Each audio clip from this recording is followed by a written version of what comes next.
Michelle has called from Manchester. Hi, Michelle. Yeah, hi there.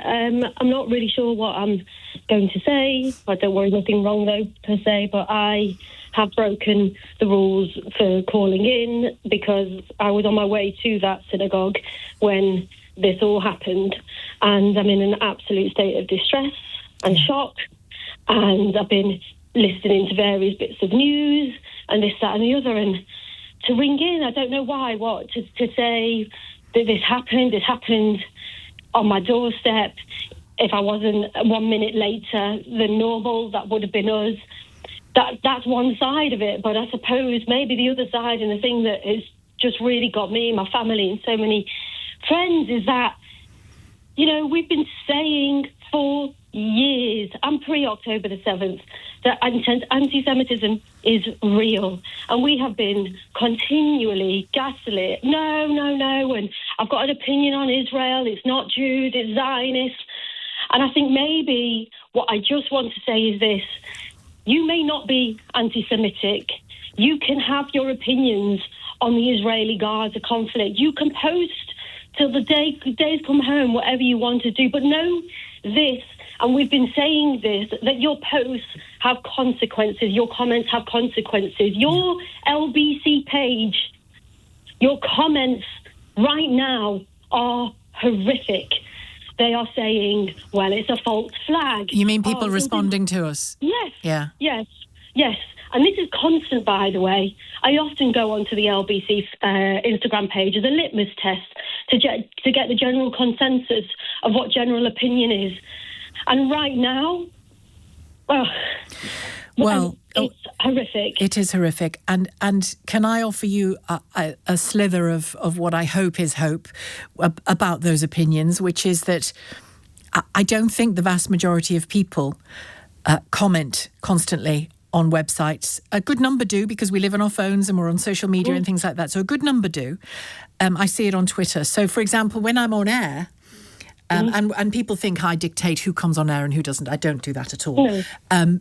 When I'm on air, I often have disagreements with people, but by and large, civilised disagreements with people. Mm-hmm. When I engage on Twitter, it's like engaging with the devil. You literally come out of it thinking, why did I rub my face in that for half an hour? And it's different. What the hope I'm trying to offer you is that the world isn't the same as the online world. Not yet, anyway.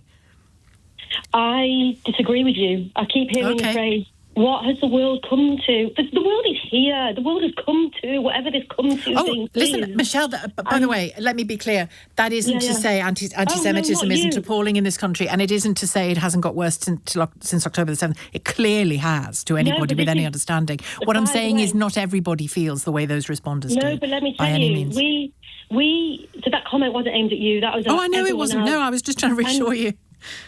Yeah, but it doesn't, because, we go around and we tell ourselves the silent majority are there. I went on a rally for the hostages, and the amount of people that just put a thumbs up, they don't say it out loud, but they walk past you and they give a thumbs up. They don't say it out loud. And unfortunately, we always know, history is time as old, it's always a certain type of person and loud voices get heard, right? We know that. But there is no comfort. I mean, tomorrow my son's meant to be going back to school. The school's round the corner, and we think to ourselves, well, it's got similar security. But what do we do? You all have and by the way, as well, you all have conversations. Nick, James, you all have conversations, and you have debates. And it's great to have a debate because that's what voices are for. But those comments online, no one's stopping them. Nobody challenges them. Nothing.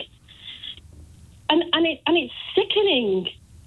When you say nobody challenges them, I mean, I do challenge them, Michelle. In what context do you mean nobody? You mean they shouldn't be up there? Yes, but then I say no because freedom of speech. Well, I also think it's important to know what your enemy thinks. Yes, I agree, but here's we're in a quandary, right? Because you've got freedom of speech met with hate speech. Yeah. Met with the people who want to respond like me. I want to respond all day long to these comments, but I don't because of hate coming at my door, not getting any business through. We don't do it. So unfortunately, your comment becomes completely inflamed with all of these comments. And by the way, I've had conversations about LBC's demographic, and is it the listeners are the same as the people that watch the Instagram? Because I like to think that on your shows you have balance, because here's the thing, you can challenge, but nobody challenges on the comments. And so it gives those cowards a great platform to be able to do this. And do I know what the answer is? I don't. But what I do know is, for all of those people, and I'll just reiterate this, for all of those people that post their stuff, their political stuff on Instagram, like, just, you might not be anti-Semitic, but you are throwing flames on it. And I've had to listen to so-called friends going, well, it's Zionist. Well, I'm a Zionist. Well, it won't happen on our doorstep. It's just happened. Oh, well, and I tell you what I'm watching now. Sorry, Sheila. No, you go on. I just need to. I watch and I listen and I see who posts, who doesn't post, who gets in touch, who doesn't get in touch. We are alone. I live in Manchester. We had Ariana Grande. Awful. Yeah. We've now had this. Like, what? It just, we're at a loss. Yeah. We're at a loss. I understand it. I understand that you are, and I understand why you are. None of us would want this to have happened. But if it can be the wake-up call for the level of anti-Semitism, for an acceptance about the level of anti-Semitism in this country that has just exploded since October the 7th, it was there already. A lot of it was latent, not all of it was, but it is, anyone with any sense can see it's exploded since October the 7th. And for people who say, well, that's Benjamin Netanyahu's fault, we're talking about our neighbours. You're not in the Middle East, and I don't see this, and I don't see the same thing happening about other wars. I don't see 100%. People seeking out a Sudanese person to injure because of what's going on in Sudan. And the reason that's not happening is that it's an anti-Semitic force that drives people to do it. Plain and simple, they can dress it up as any way they like, but it's an anti-Semitic force that drives these people. Yes, and this is the other thing that I've had to say to friends and say, you can, again, with all the will in the world, post whatever you want about what you see on the news, whatever is on that news agenda, go and post about it. But know that it doesn't just live on a bloody screen. Know that it's affecting your neighbour.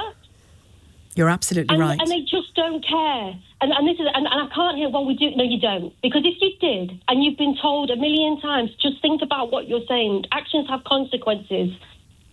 These are adults posting things. This isn't a bot. These are adults. These are people that we know who have Jewish friends, and they don't do a thing. Well, Michelle, you began by saying you didn't know what to say. I think you've been the most eloquent caller in a long, long time. So thank you very much for taking the time to call. And thank you for taking it. No, God, why wouldn't I?